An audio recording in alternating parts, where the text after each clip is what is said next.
Estamos de regreso con este seminario Descentralización 2016, construyendo el modelo chileno de desarrollo territorial equilibrado con avances y puntos críticos, buscando acuerdos, y entramos de lleno en lo que es el segundo panel, sistemas electorales regionales, donde esperamos la intervención de los senadores Arboe, Bianchi, Walker y Chaguán, además, por supuesto, de la presentación conferencia de Julieta Suárez Cuao, quien es doctora en Ciencias Políticas. Los dejamos de inmediato entonces ya con imágenes de acá, desde el Salón de Honor del edificio del Congreso Nacional en Santiago, en el marco de este seminario Descentralización 2016. ¿Estamos listos? En vivo.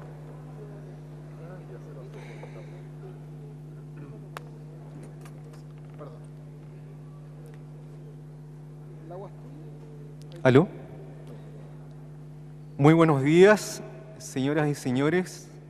Vamos a dar inicio al segundo panel denominado Sistemas Electorales Regionales.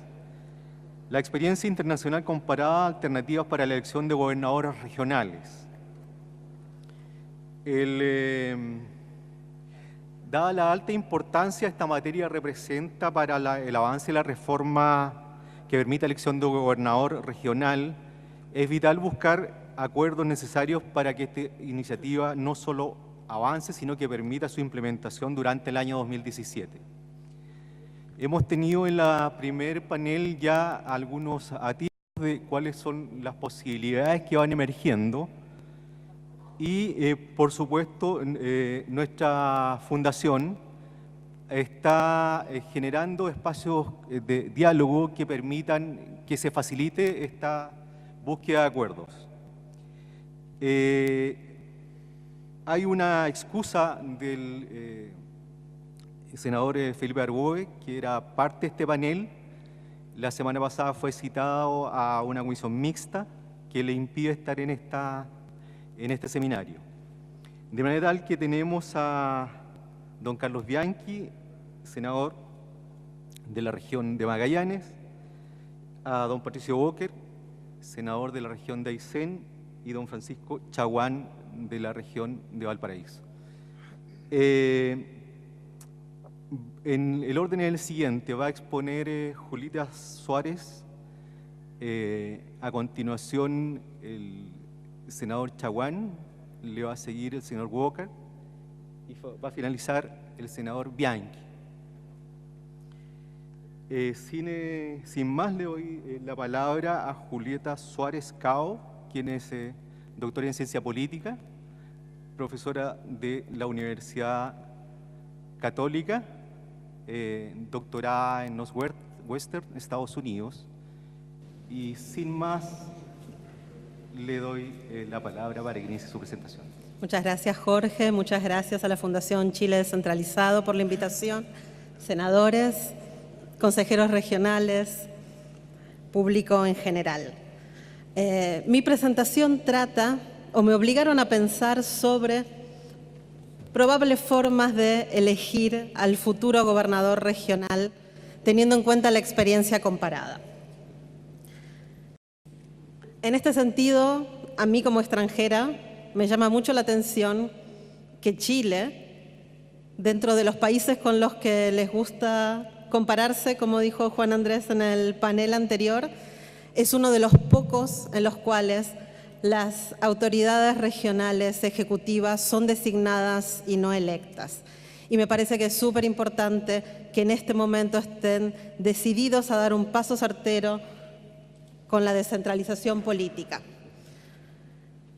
Con el tema de los sistemas electorales, digamos, no hay gran margen para la ingeniería, simplemente porque van a estar eligiendo a una sola persona, ¿no? Entonces, eso definitivamente nos deja de lado de algún tipo de fórmula mayoritaria utilizada para elegir al futuro gobernador regional. Sería imposible pensar en un sistema proporcional en el cual la cabeza del gobernador sea de un partido y las manos de otra. Entonces eso acota mucho, digamos, el margen de maniobra que van a tener ustedes, los políticos, para decidir cómo elegimos a estas personas. En este sentido, la literatura nos habla de diferentes tipos de mayoría. ¿Sí? La mayoría simple, que es como la que ustedes eligen a los alcaldes, el que tiene más votos gana. La mayoría absoluta, que es como en Chile se elige al presidente, el 50% más uno de los votos. Y una categoría intermedia, que a mí me gusta más llamar híbrida que mixta, porque en la literatura de sistemas electorales, los sistemas electorales mixtos son los que combinan proporcional y mayoritario. Este sería un subtipo dentro de los sistemas de mayoría, con algún tipo de cláusulas estipuladas por ley, como vamos a ver a continuación. Me pidieron que sea breve, así que voy a estar apurándome un poquito. Como les decía, la mayoría simple es muy fácil, el que tiene más votos gana, ¿sí?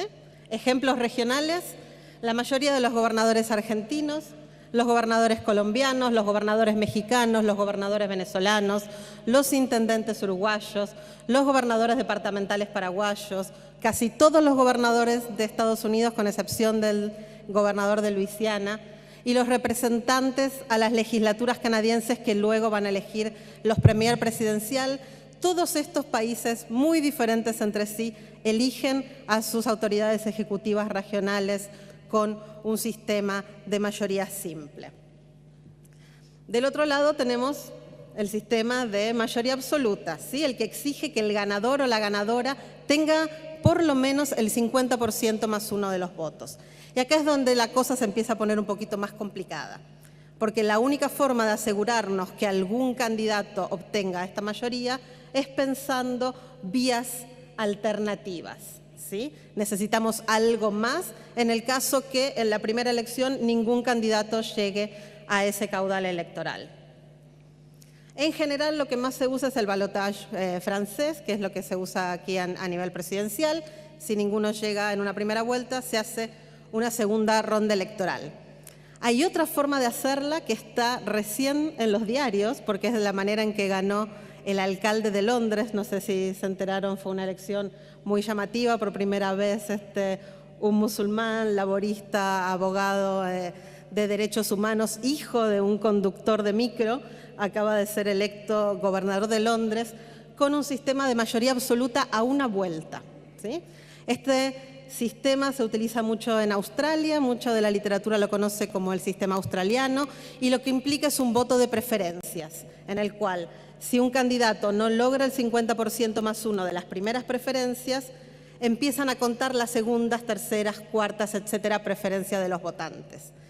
Como ven, es bastante complicado en la práctica y requeriría de una educación de la ciudadanía muy intensa para que realmente la gente pueda entender cómo se vota con este sistema. Ejemplos regionales, entonces, de países que eligen a sus gobernadores con mayoría absoluta, a sus líderes regionales. Tenemos todos los gobernadores brasileños, los gobernadores de la Ciudad de Buenos Aires y de la provincia de Tierra del Fuego en Argentina también eligen con balotaje tradicional, y el gobernador de Luisiana en Estados Unidos.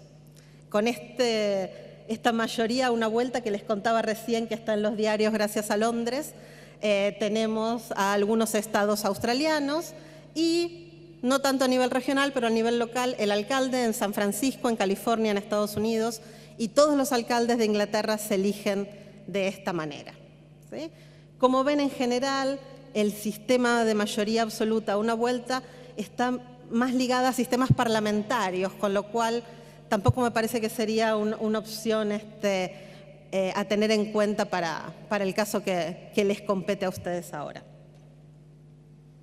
Entonces, ¿cómo van a elegir al gobernador regional? ¿No? Eligen al presidente con una mayoría absoluta a dos vueltas, eligen a los alcaldes con una mayoría simple. ¿Qué hacemos con los gobernadores regionales? A mí me parece interesante este sistema de mayorías híbridas a título personal, y me parece interesante desde muchos aspectos académicos, que vendría a ser mi de formación profesional, pero también del lado de la factibilidad política de obtener un sistema que funcione, ¿no? Estos sistemas de mayoría híbridas hay muchos en el mundo. Es más, como son híbridos, casi les diría que hay uno para cada caso en particular. Por ejemplo, un subtipo que podemos pensar es el de mayoría atenuada, esto que hablaban en el panel anterior, ¿sí? Ni mayoría simple ni mayoría absoluta. Un piso legal estipulado, quizás con una distancia también contra el principal contrincante, con algunas otras cláusulas más que se pueden pensar, que vamos a hablar un poco de eso más adelante. Y si ninguno de estos candidatos alcanza lo que estipula la ley, una segunda vuelta electoral tranquila entre los dos más votados, que nos garantiza que la ganadora tenga el 50% más uno de los votos, ¿sí? Si hay dos solo en la elección, uno va a ganar seguro con la mayoría más uno. Otra forma de mayoría híbrida se utiliza en Francia. Y es interesante porque la segunda vuelta se decide por mayoría simple, ¿sí? Entonces, de vuelta, un piso estipulado por ley. Si ninguno de los candidatos alcanza la mayoría absoluta, todos los candidatos que pasan de ese determinado piso van a una segunda vuelta, ¿sí?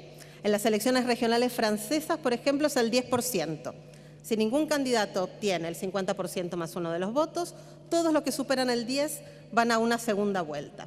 Ahí ya tenemos una segunda vuelta con 3, 4, 5, depende de la fragmentación de la oferta electoral de ese año, y esa segunda vuelta se decide por mayoría simple. La última es una que es conocida en Chile también, ¿no?, con anterior a la dictadura del 73, la mayoría absoluta o mayoría congresal, ¿sí? Si ningún candidato obtiene el 50% más uno de los votos, los cores quizás en este caso son los que van a elegir dentro de, por ejemplo, los dos más votados al intendente regional. Tampoco me parece el sistema que fomentaría esta idea de democracia local que quiere brindar una descentralización política.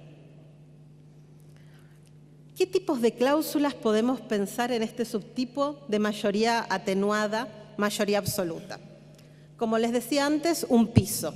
Este piso varía mucho en la experiencia comparada y es el piso que se tienen que poner de acuerdo los políticos para decidirlo, ¿sí? Otra cláusula puede ser la distancia. Además de ese piso de votos, muchos de los sistemas que les voy a mostrar a continuación exigen además que el que llega a este piso gana sí y solo sí, además le saca una X cantidad de puntos porcentuales al segundo, ¿sí? Ya son dos condiciones.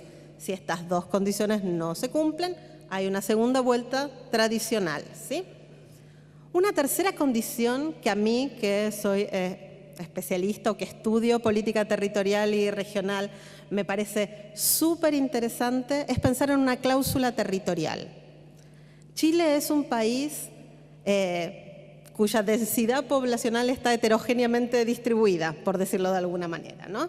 Entonces, quizás sería interesante agregar una cláusula territorial que implique que este piso de votos tiene que ser alcanzado, por ejemplo, en la mitad más uno de las comunas en que se divide la región, o en el 60% de las comunas, o en el 80% de las comunas. Eso también es para los políticos a decidir. Esa podría ser también una cláusula más que, si no se cumple, hay una segunda vuelta, como todos conocemos, entre los dos candidatos más votados. Ejemplos regionales de estas mayorías híbridas que utilizan una combinación de mayoría atenuada y luego una segunda vuelta.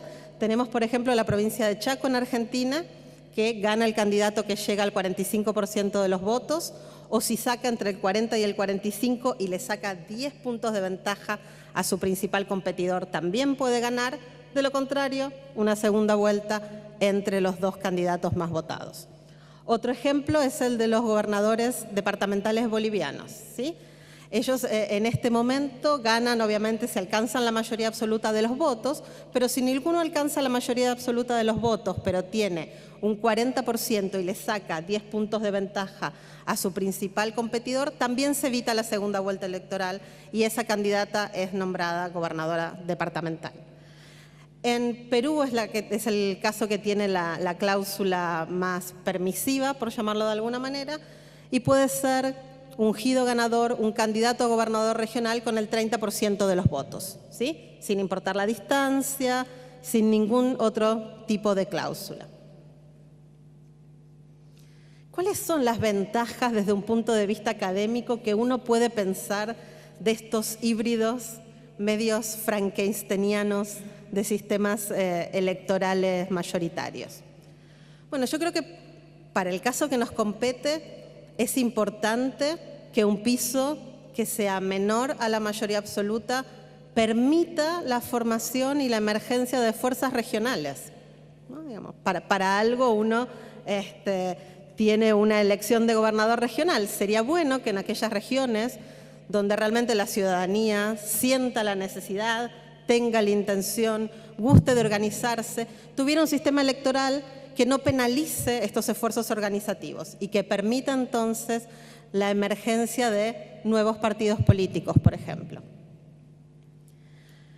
Creo que también en eso entra en juego el tema de la distancia, ¿sí? La distancia con el segundo es importante. Si ponemos una distancia muy grande, no van a surgir nuevos partidos políticos. Va a ser muy difícil, el sistema en general va a terminar funcionando como un balotaje tradicional. Ese es el problema, ese es el riesgo con estos regímenes híbridos. Si las cláusulas son muy difíciles, van a tener segunda vuelta en todas las regiones, ¿sí? Y eso es importante, entonces hay que pensar bien, ustedes que saben, que conocen su país, cuál es el sistema que en realidad, en mi modesta opinión, el sistema que funciona mejor es el que evita la segunda vuelta, pero logra un ganador legítimo y legitimado. Lo bueno también de tener un piso que sea menor a la mayoría absoluta, pero que sea un poco mayor que la mayoría simple, es que no fomenta una fragmentación excesiva. Vengo de unos días de trabajo de campo en una de las regiones chilenas y me sorprende cada vez más, no voy a hacer un juicio de valor en esto, es solo una observación empírica, la cantidad de candidatos independientes, ¿sí? Un sistema demasiado permisivo quizás lleve a que, al menos como decimos en Argentina, sea mejor ser cabeza de ratón que cola de león, ¿no? Entonces, ¿para qué voy a ir con un partido? Voy sola, quizás gano. Tengo mucho más chances de hacerlo. Creo que la ventaja de un sistema híbrido es precisamente que desincentiva también estos comportamientos individualistas por fuera de las lógicas colectivas, ya sean partidarias, de movimientos regionales, como lo quieran pensar ustedes.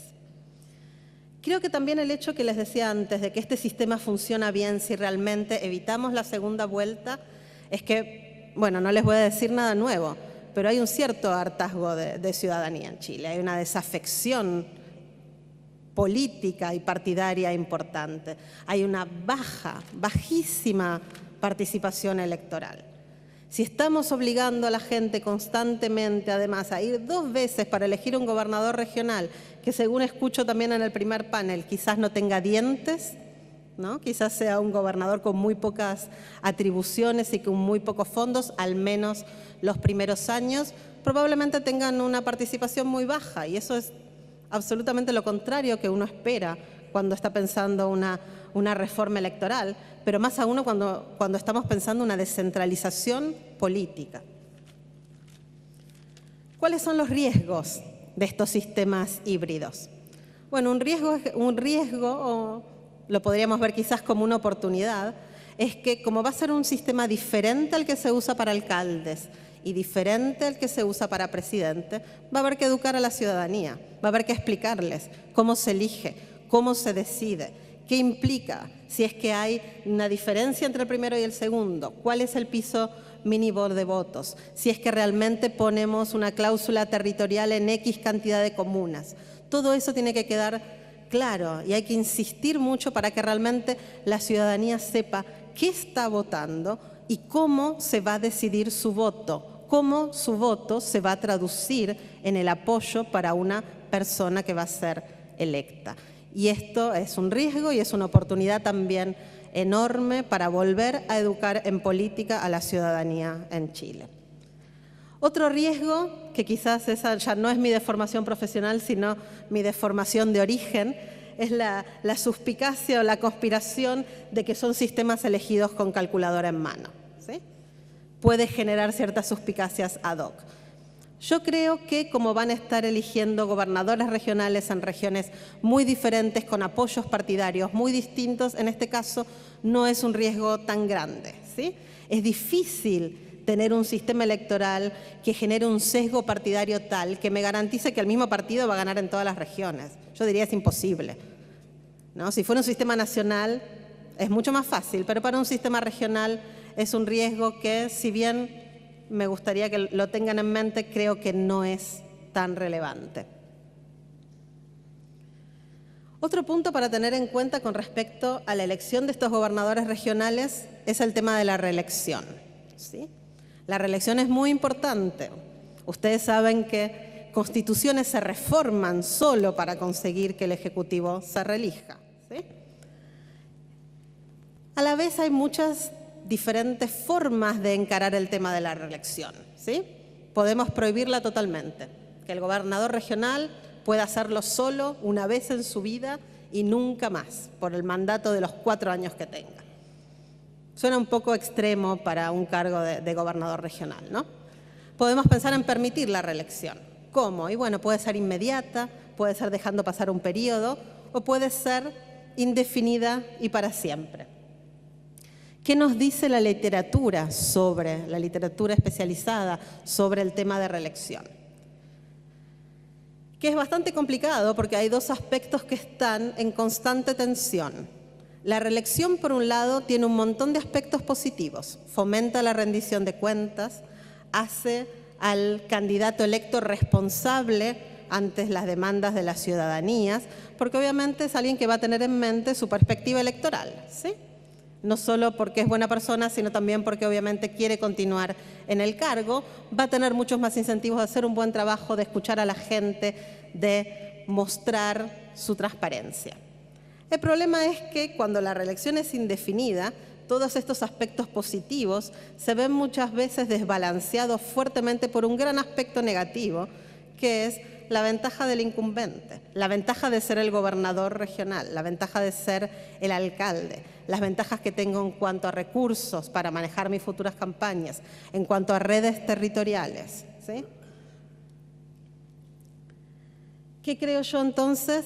Creo que podríamos pensar en un tipo de reelección, con una reelección inmediata y luego dejar pasar un periodo para volverse a presentar. Me parece que es bastante razonable.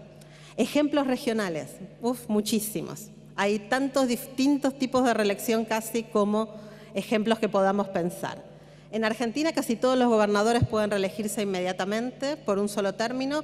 Algunas provincias tienen reelecciones indefinidas, son las provincias más conocidas muchas veces como autoritarismos subnacionales, ¿sí?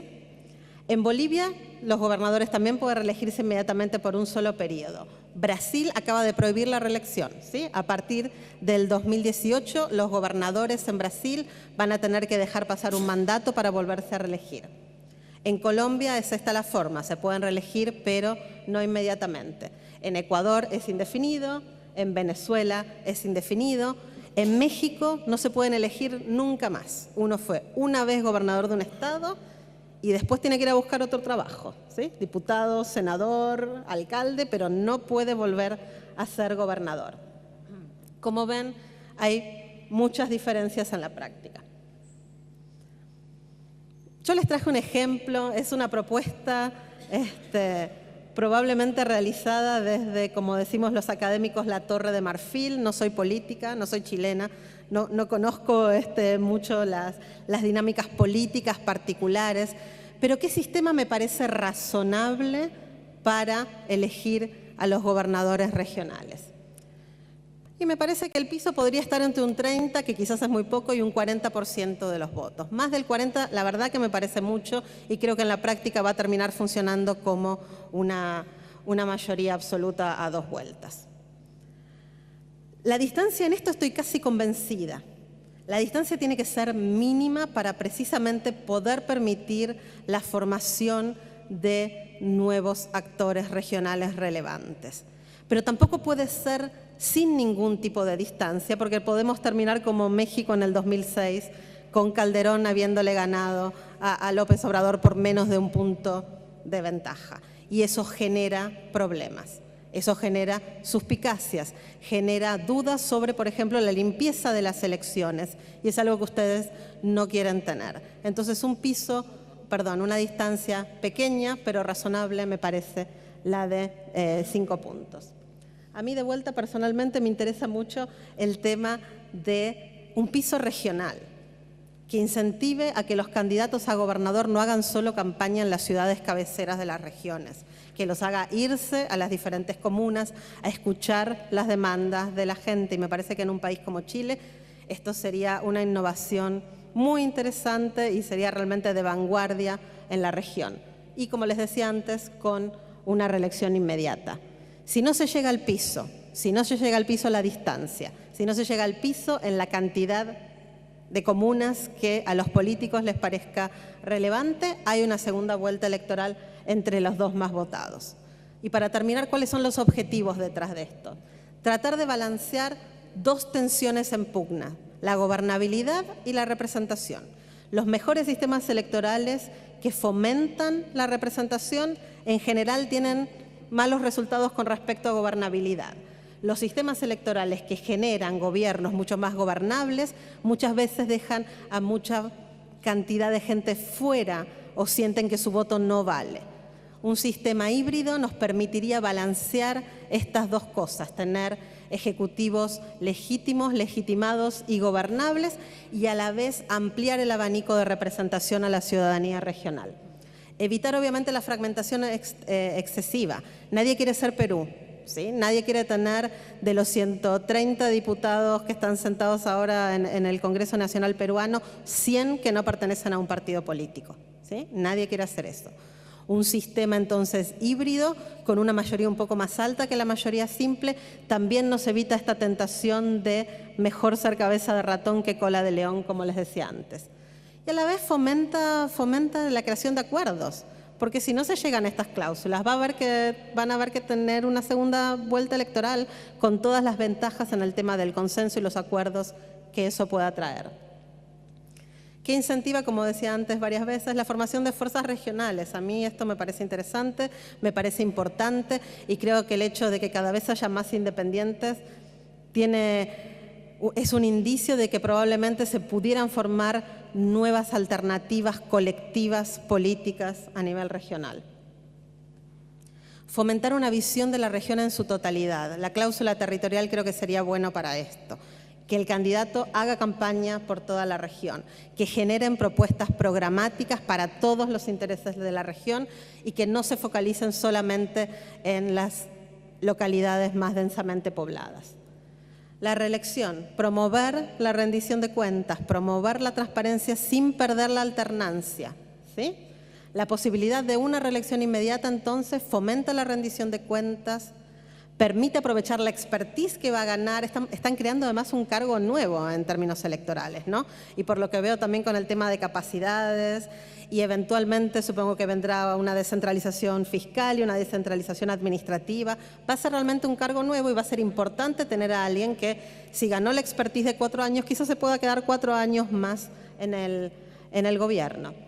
Que los electores además premien o penalicen una buena o una mala gestión, pero a la vez evitando que se quede a vivir para siempre en el gobierno regional, ¿sí? Y permitiendo la alternancia.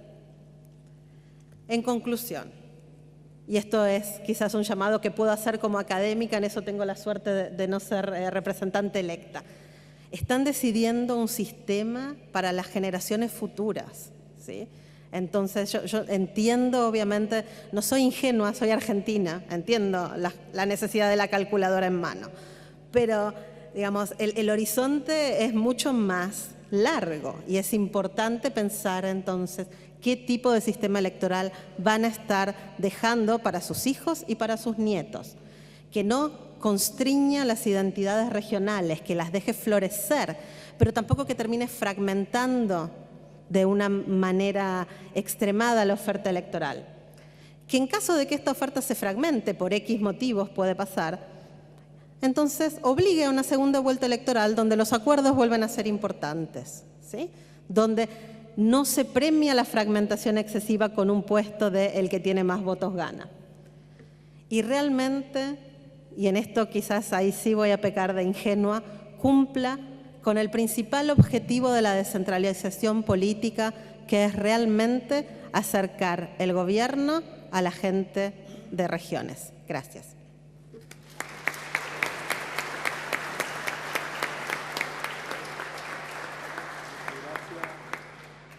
Muchas gracias, profesora Suárez. Voy a darle entonces la palabra al senador Chagüán. Adelante, por favor. Muy bien. Se nos acabó el tiempo. Se le acabó el tiempo al gobierno. Se está acabando el tiempo para el acuerdo entre los parlamentarios. Y si queremos efectivamente que haya elección de gobernadores regionales conjuntamente con los parlamentarios y con el presidente de la República, tenemos que materializar claramente un acuerdo respecto del sistema electoral que nos permita elegirlo. Ya el 1 de marzo se aprobó justamente por parte del Senado la posibilidad cierta de elegir a esta nueva figura de gobernadores regionales para reemplazar aquella figura de intendente, esa figura de dos caras que por una parte mira a los electores de su región y por otra parte mira a las 4 cuadras del poder en la región metropolitana, que mira hacia la moneda. Y hemos tenido varias reuniones. La primera reunión que hemos sostenido ha sido justamente con el subsecretario de Desarrollo Regional, puesto que nosotros le hemos dicho, para que haya un gobernador regional, tiene que haber transferencia de facultades y de atribuciones, y nos ha dicho que está disponible, nos ha entregado un paper en esta dirección. Pero también le dijimos descentralización fiscal, porque para poder tener accountability del gobernador regional debe tener recursos. Y los regionalistas hemos pedido que parte importante de las actividades productivas con sello regional dejen parte de los recursos que generan en las regiones. Por ejemplo, los puertos que están de espaldas a sus ciudades. Ha sido, por ejemplo, el puerto de Valparaíso y el puerto de San Antonio, que han sido ciudades que se han ido empobreciendo y envejeciendo, mientras finalmente los recursos llegan a las arcas del presupuesto general de la nación. Para acá hablar de la minería, de la actividad forestal, de la acuicultura y tantas otras. Por tanto, descentralización fiscal, por supuesto. Y el SUBDR nos ha dicho, mire, tenemos un acuerdo, nos muestra un paper, pero esto no es público. Y no es público porque la concepción centralista de los gobiernos en Santiago impiden desde Hacienda, desde Interior, finalmente visibilizar siquiera que este es una urgencia. Y yo les quiero decir, lo que está ocurriendo hoy día en Chiloé es un síntoma. Es un síntoma de algo que se debiera extender por todo el país, porque las regiones estamos agotadas de ser invisibilizadas. Y esto es porque hay una colusión. Y la colusión es de la élite política y económica de este país, que habita en 4 comunas de la región metropolitana, que creen que Chile empieza y termina en Plaza Italia o a lo más en el límite de la región metropolitana.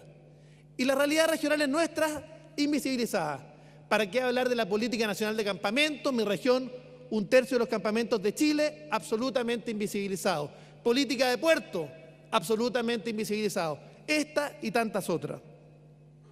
Y es por eso que acá tenemos que combatir no solamente el centralismo nacional, sino también el centralismo regional, que también es otro de los elementos determinantes.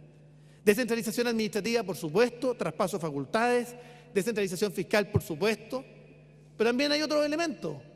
¿Quién va a elegir a los CEREMI? ¿Quién va a elegir a los CEREMI? El CEREMI va a seguir siendo designación del ministerio respectivo y vamos a tener un intendente con las manos atadas respecto de cuáles van a ser finalmente los lineamientos a seguir en la respectiva región, cuál es el norte, cuál es el rumbo. Primer tema. Norma de responsabilidad fiscal. También es importante. No queremos terminar como en Argentina, con las provincias sobreendeudadas, justamente porque no hay ninguna norma de responsabilidad fiscal, que también es un tema importante. Nosotros abogamos con Heinrich von Baer por un Estado unitario descentralizado. Nosotros no estamos hablando de un sistema federal, por tanto tiene que haber también una conexión entre finalmente el gobierno central y el gobierno regional con claras facultades.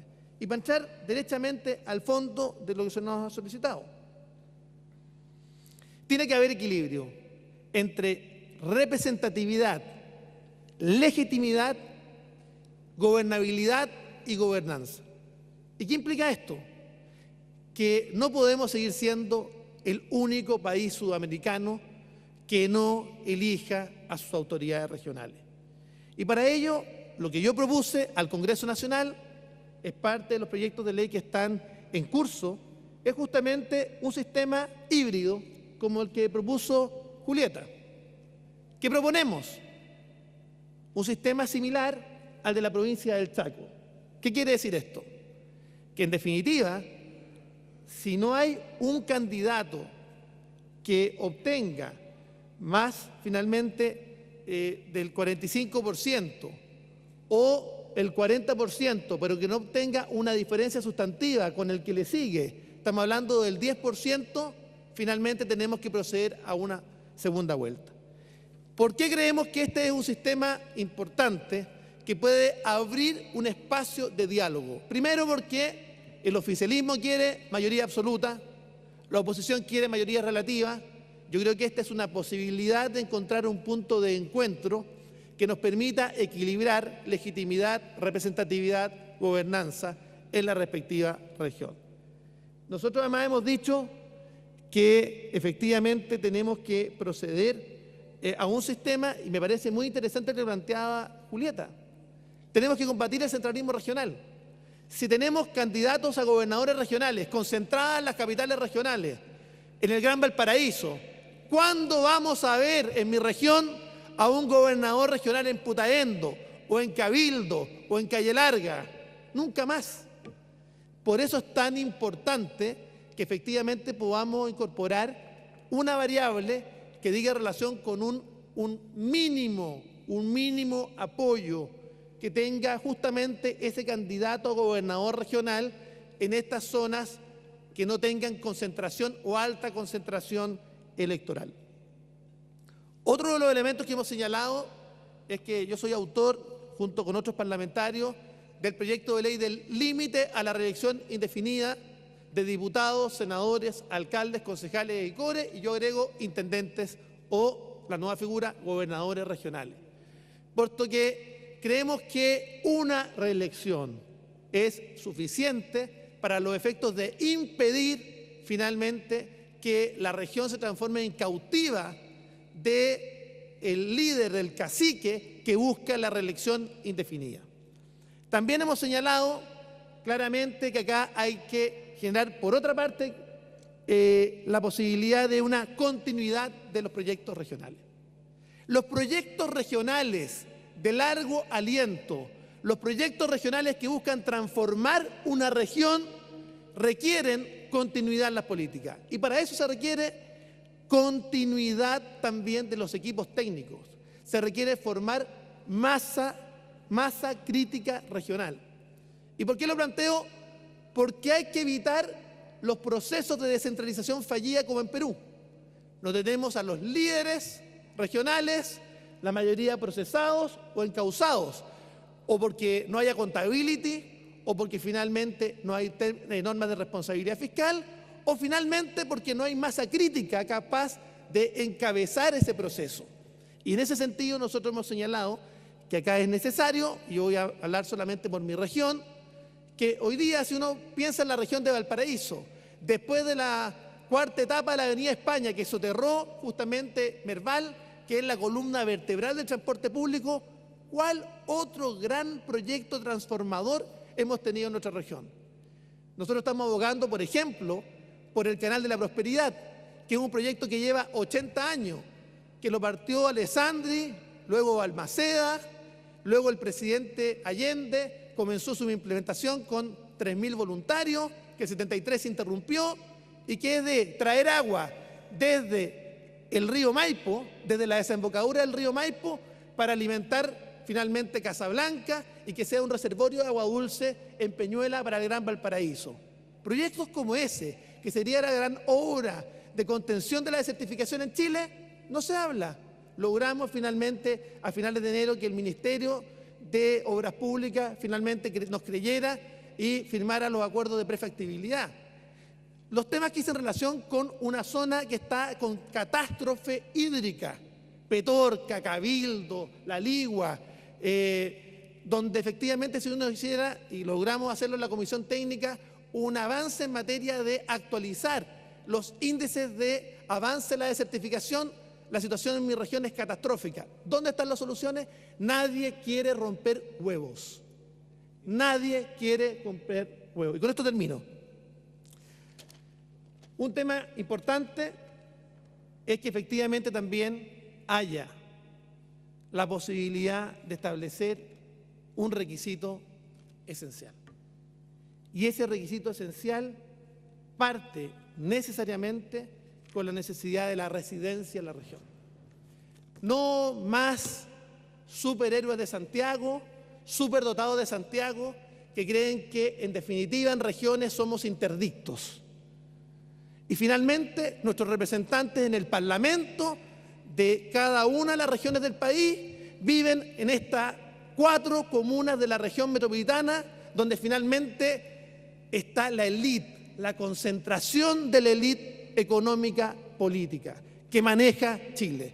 Por eso, la necesidad de la residencia es fundamental. Y lo último, decir que es absolutamente necesario, si bien queremos evitar la atomización, flexibilizar los sistemas de alianza para los efectos de que podamos ponernos de acuerdo respecto de un proyecto colectivo en la región de largo plazo que nos haga soñar, que sea capaz de finalmente agrupar, unir, generar sinergia. Y yo quiero felicitar a Gastón Lilier, que está haciendo un esfuerzo muy interesante, por ejemplo, en el Plan Arica, donde la movilización de la sociedad civil se ha hecho parte del plan de desarrollo de la región y donde finalmente el plan de desarrollo de la región se impone desde la gente y no desde un líder mesiánico. Por tanto, tenemos posibilidades de llegar a acuerdos, se nos acaba el tiempo y acá yo pido pragmatismo. Y le pido a ustedes, como líderes regionales, que pongamos este tema en agenda. Y si eso implica salir a la calle en nuestras regiones, lo hagamos, puesto de lo contrario, esto no será más que una quimera o más de un sueño de muchos, pero finalmente no una realidad. Muchas gracias. Muchas gracias, senador Chaguán.